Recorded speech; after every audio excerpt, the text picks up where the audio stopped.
Much for inviting me here today.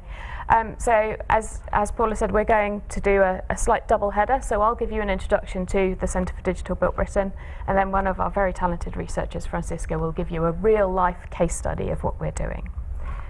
So to give you a bit of a background, the Centre for Digital Built Britain is a relatively new initiative at the University of Cambridge.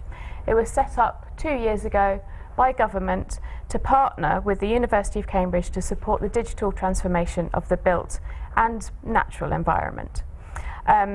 We've taken on the mandate from the BIM task group, which is the Building Information Modelling task group, and we're looking to start to work towards how we can start to make the digital transformation of the built environment actually happen. And we do this through 3 main streams. So we build academic capacity, we inform policy, and we try to support industry change. So I'll just give you a little bit more information about those 3 streams.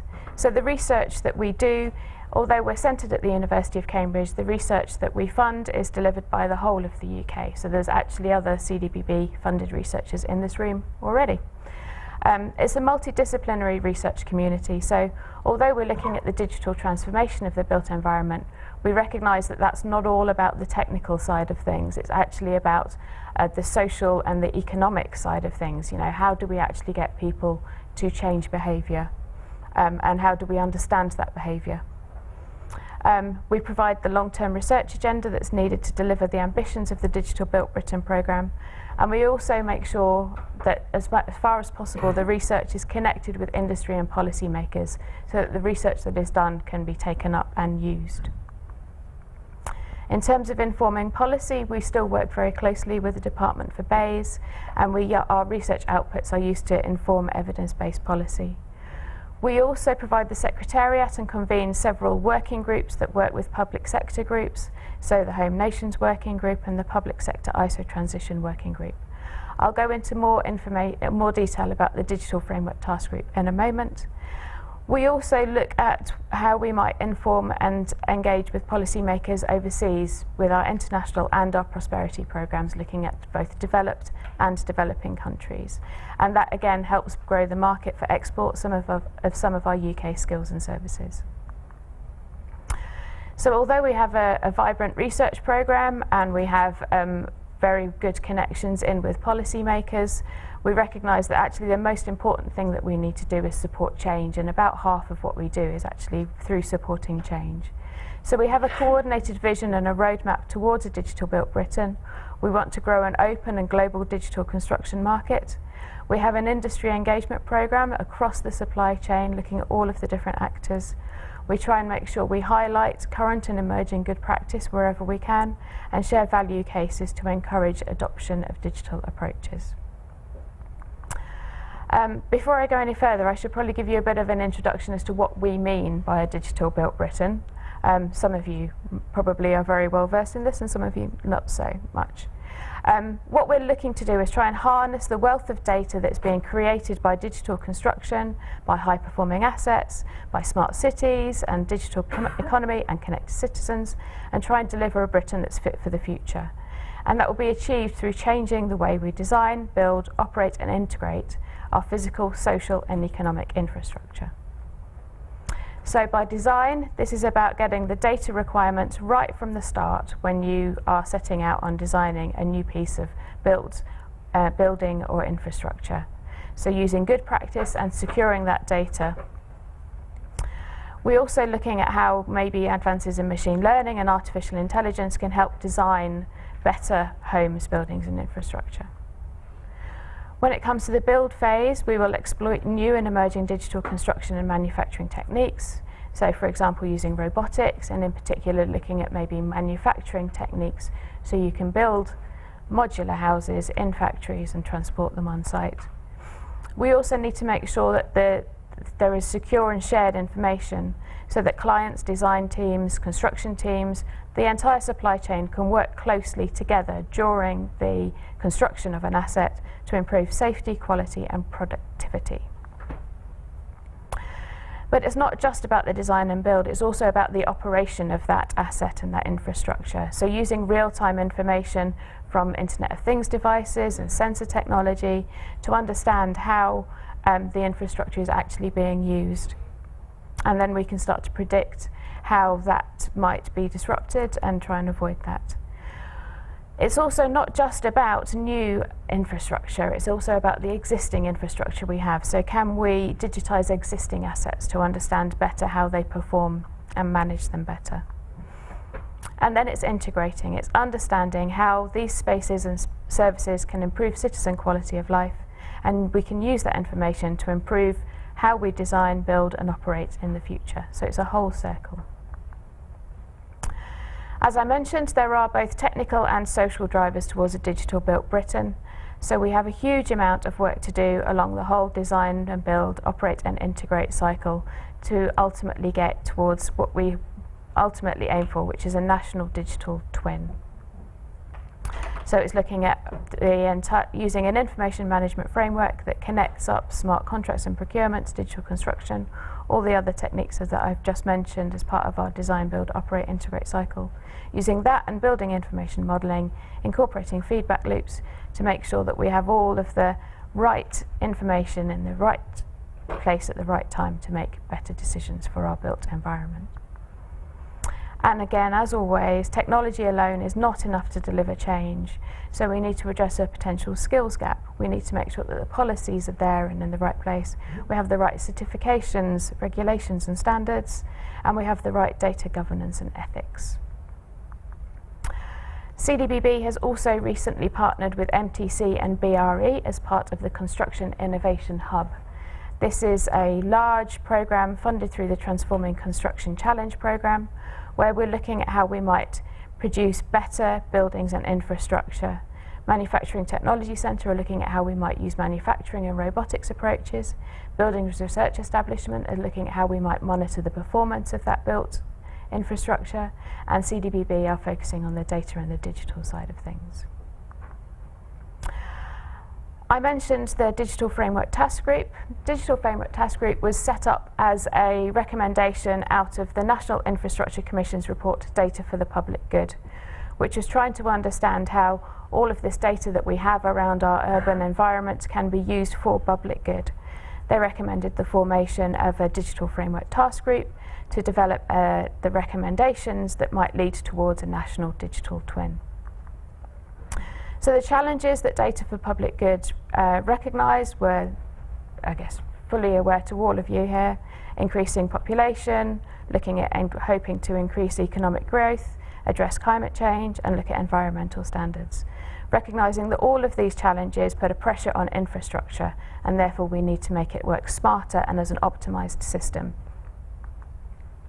So, for example, Transport for London has demonstrated that by releasing data to the public, you can save users time to the economic value of between £15 to £58 million per year. So this is using data from public transport to improve apps and improve use of public transport. In order to get to a national digital twin where we have an information management framework, where we have secure secure sharing of data, we have adopted two enablers. One is the Gemini principles and one is a roadmap. The Gemini principles are the conscience behind the data that would become a national digital twin. These are deliberately not trying to produce a particular solution or a particular technology. It's understanding what we want behind the guiding principles behind data sharing. So we have the data must have a purpose. It must be trustworthy and it must function effectively. And we recognise that some of these principles also are in conflict. So we have both security and openness. So we need our data to be secure, the right people have the data, but we also need it to be open so that people can share that data and understand it, how it might affect their particular piece of infrastructure. We've gone the next stage, so the roadmap for delivering the information management framework for the built environment is essentially a prioritised plan of different sets of building blocks of how we might get to a stage where we have all of the information in the right place at the right time. We're also developing a digital twin hub, which is a collaborative web-based community for those who are making serious progress with digital twins. And if you would like to collaborate with CDBB, we're just transitioning to our new project with the Construction Innovation Hub. So lots of the ways that we're working with others is going under a review, but if you would like to understand how to work with us, please contact me via engagement@CDBB. And we also have a series of events coming up as part of CDBB Week. So that's just a real whistle-stop tour of everything that CDBB is and does. But I'd like to introduce Francisca to give you a real-life example of some of the research that we funded.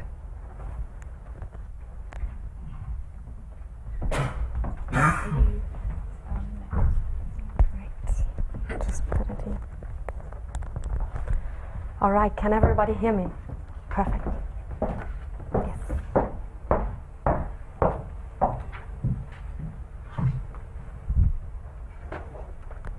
Just gonna put this one here. Just that one. Well, I'm actually quite happy that I can be here, and that has to do that this morning I woke up and I had a water leak in my flat, and I wasn't sure nearly until 10 o'clock if I could actually make it to come here. And I will tell you what that has to do with BIM in just a second.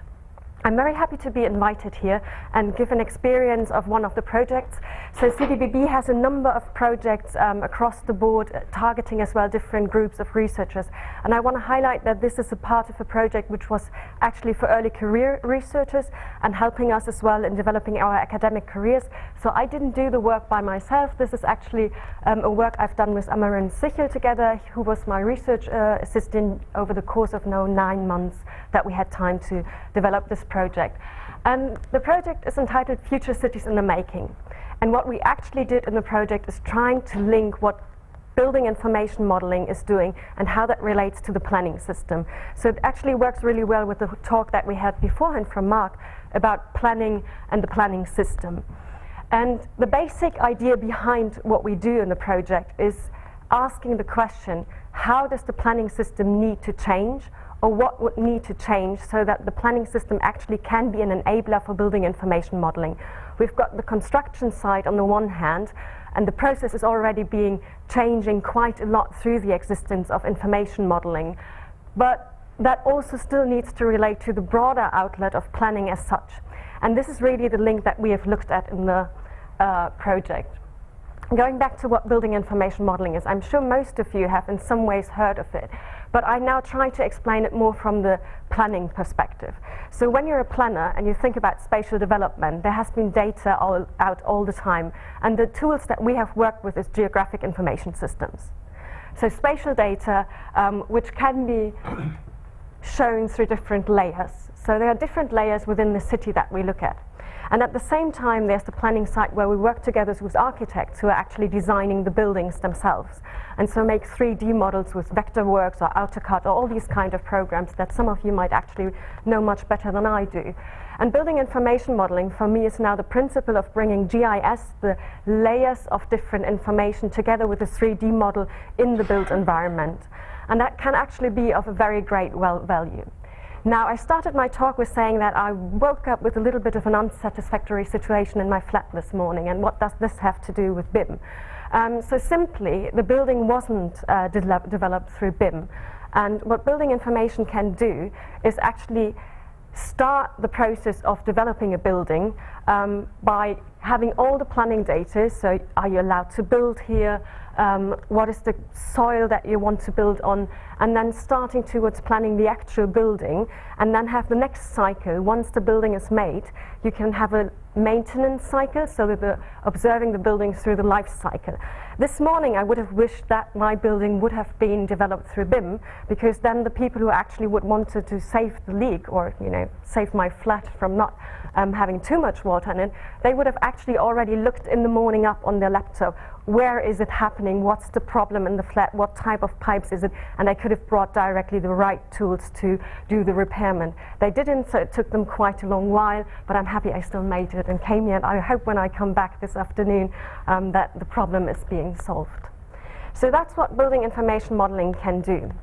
But I said I look at it from the planning side.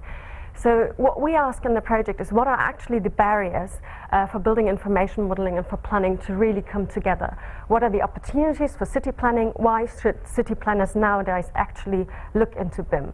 And that's one of the things at the university here. So we've got the Department of Land Economy, where I'm also lecturing, and we don't have any engagement with BIM so far. So our students at the moment don't know what BIM is, and we need to change that.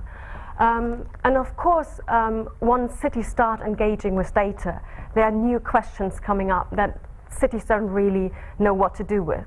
So GDPR has just been one of the questions that has been very obvious, in the sense of how can local authorities, businesses and so on deal with data, and where does privacy interfere? And for local authorities, that's a huge challenge, which at the moment I can already reveal that much.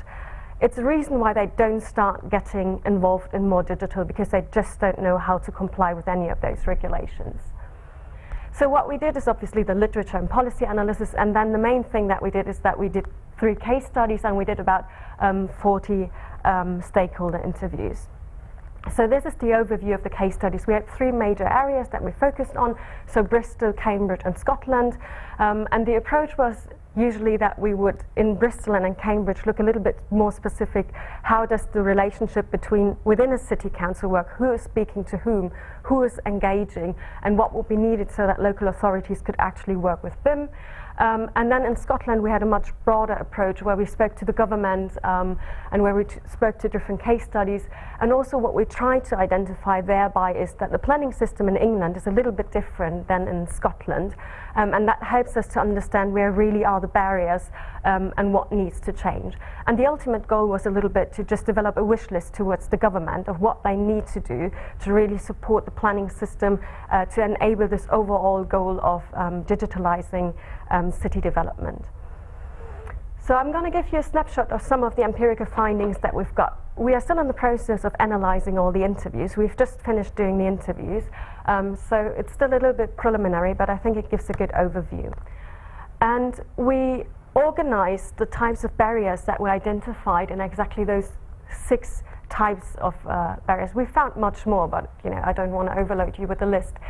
So there are organizational barriers that we encounter. There are technological barriers, there are data-related questions that come up, there's human resource questions, financial barriers, legal barriers.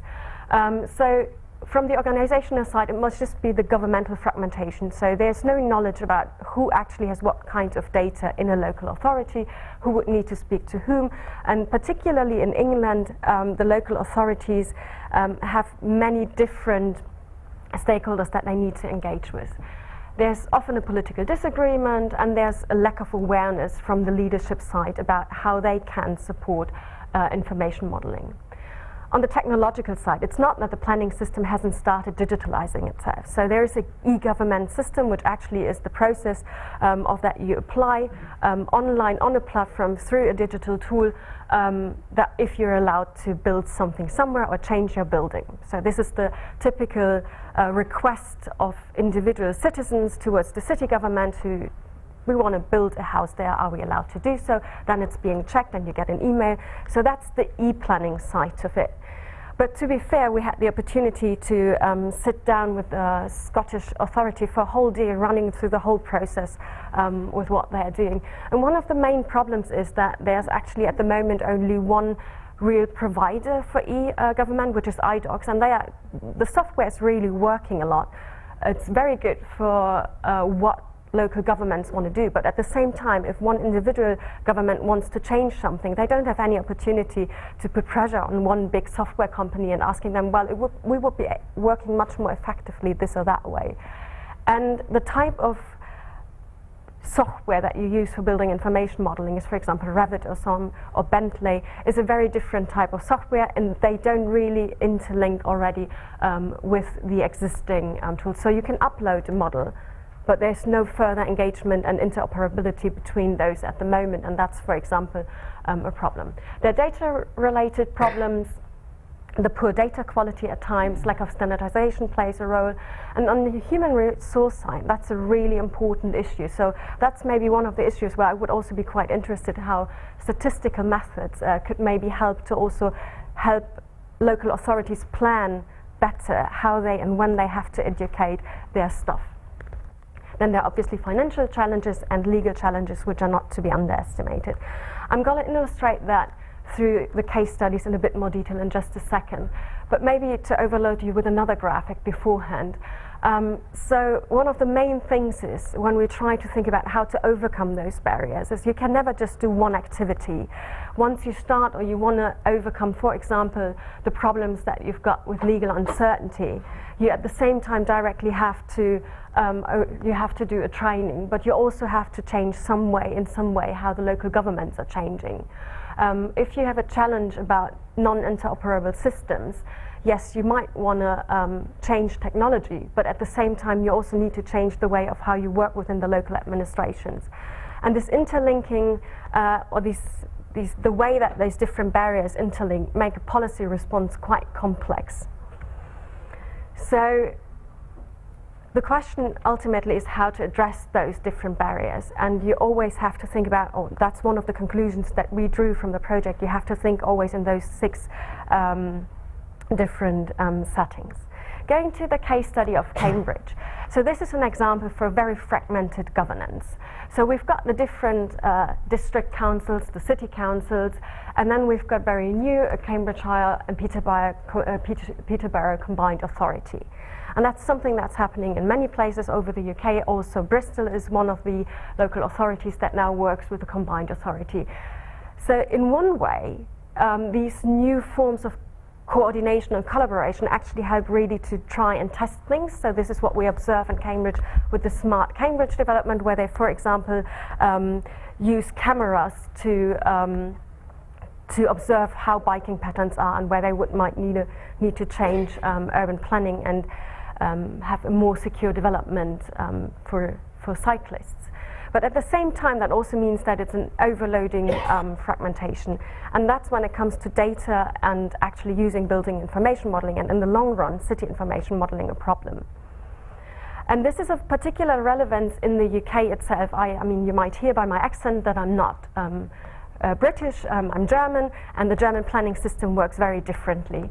And what I notice here is that in the UK, planning has a very negative focus. So, well, not just the media, but if you speak to someone else, it's slightly uncomfortable sometimes at dinner parties to say I'm a planner by nature, because you're considered to be hindering things, it's a slow process. It doesn't have a positive connotation whatsoever. And I'm really surprised about that, because the one thing planning does is it wants to create livable cities. It wants to create good quality of life. Every planner has an ethical consideration not to plan for themselves. It's actually for the citizens out there. And more importantly, there's strategic planning. And strategic planning is not used in the UK. And that's one of the hopes I've got with the building information modeling, which ultimately can then lead to city information modeling and link with digital twins, that it would actually be possible to develop a new narrative of more strategic planning. And that is something where I guess there is really a momentum in the UK coming through building information modeling.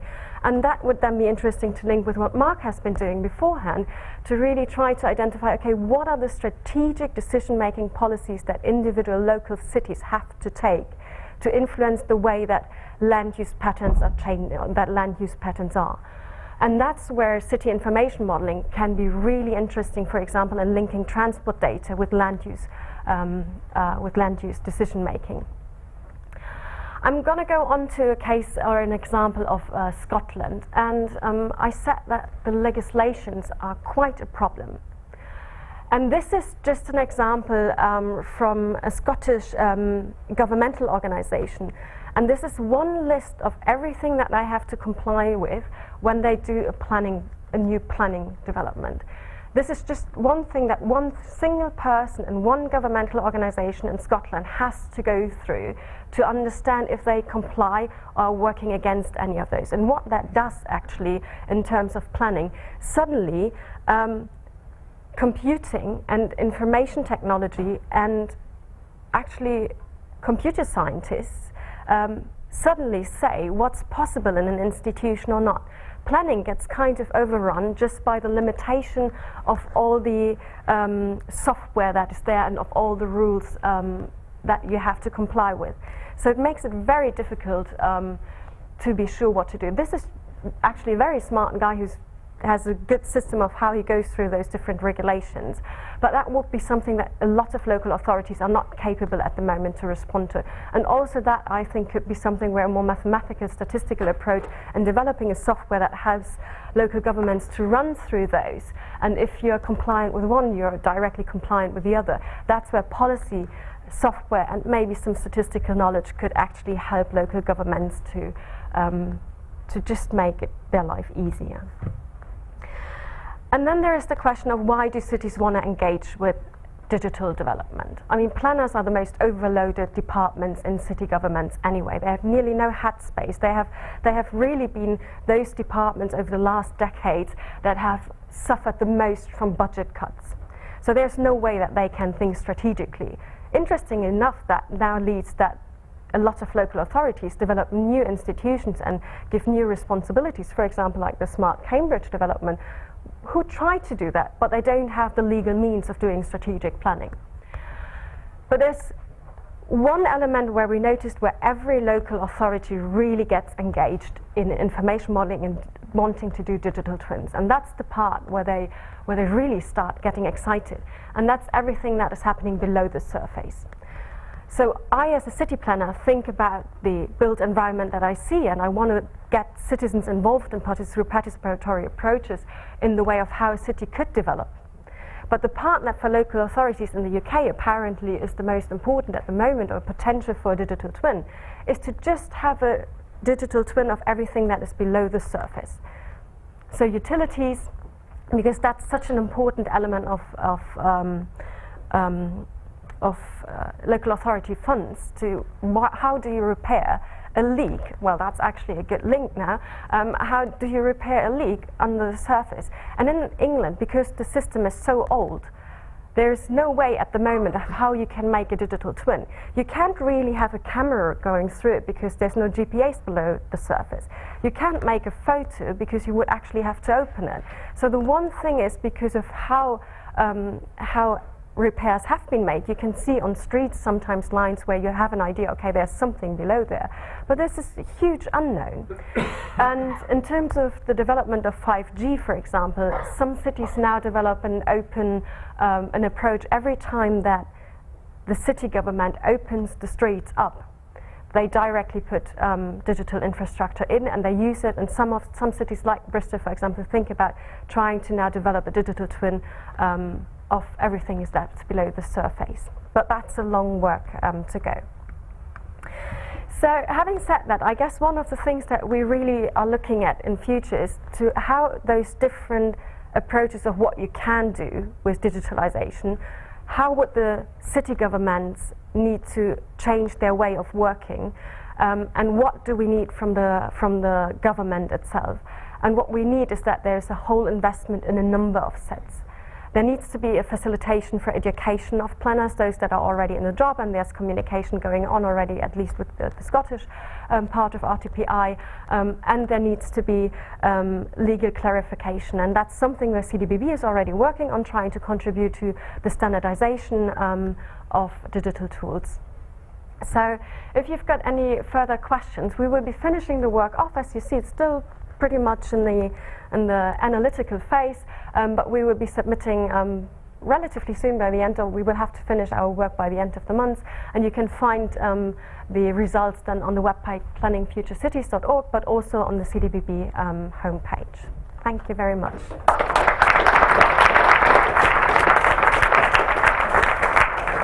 Thank you to Franziska and Kate. So time just for a couple of quick questions for both of them. I've been wondering how mathematical research could help you. Yeah. And it seems to me that the take-home from your talk is that forecasting future developments will need some kind of agent-based modelling of the kind that Mark was talking about. Yeah, I think that's where the links are not yet there in research, at least to the part that I observe. Agent-based modelling or transport modelling is maybe the part where it's most advanced at the moment. Then there's the part that looks at the land use changes itself. But most of the models try to build scenarios based on, for example, as you said, GDP, how population is changing. The way to integrate what type of policy you would need to do is often only being done on a local level and in a city-based development, or on a very abstract level on a national scale. Now, what would actually be quite interesting is to think about the impacts that, for example, different apps have on the way of how people use transport systems, and what would that mean for planning? How would we need to change the bus system, for example? And I'm not clear about where the links exactly are because I'm not a technological person, but we see in planning that app development plays a huge role, and I mean there is certainly statistics, mathematical skills, computing behind, and linking that really to strategic thinking. And there's a huge gap at the moment. And I think the agent-based modeling is one way to overcome it, but certainly it cannot be the only thing. So that needs to be linked, from my perspective, much clearer to actual policies and the impact of particular policies. And to add to that, one of the pieces of work that CDBB has been doing has been looking at the research landscape that is surrounding a digital built Britain and understanding what people are already doing, what things people aren't doing, and where actually they're doing it in a slightly different way that could be, somehow linked to what we're doing as part of the Digital Built Britain programme. And that research landscape is going to be published at the end of this month. So there's hopefully, I'm sure there'll be lots of maths in there. And we have a final question from the lady at the back. I was interested in when you were talking about barriers to BIM implementation. I would have thought that the risks and liabilities in terms of, because increasingly having connected systems to each other raises more risks in certain ways, and how those risks and liabilities can be distributed. Is it the building developer's responsibility, or is it the owner's responsibility, is it the tenant's responsibility? So I was surprised that it didn't seem to appear in your talk. And I think also linked to that, who is paying and who is benefiting from it, I think is really important, which raises issues in terms of commercial models, business models, etc. But also following up on another question is around, another comment is linked to digital twins and the fact that I think a key concept, as you were saying, is to understand how people make choices. So in other words, the social dynamism behind the digital twin, rather than, oh, we have this movement, we have this X is doing Y, is understanding how people make individual choices and how they navigate those decisions so that we end up with a stadium of people watching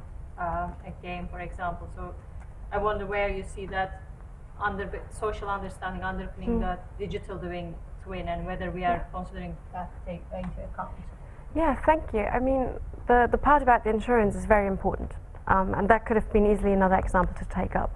And the way where I see at the moment where it's playing a huge role is just in the way of how if one architect uses a BIM model and then he passes it on, for example, to the next person who does another part of the building, they often develop 2 times the same BIM model, simply because if someone has done a mistake and the next person down the chain uses the former BIM model, they might be reliable for mistakes that have been done before. So what's happening at the moment is a number of duplications, which is actually exactly what shouldn't be happening, and that's because of insurance and reliability reasons. So that's more in the planning of an individual building itself.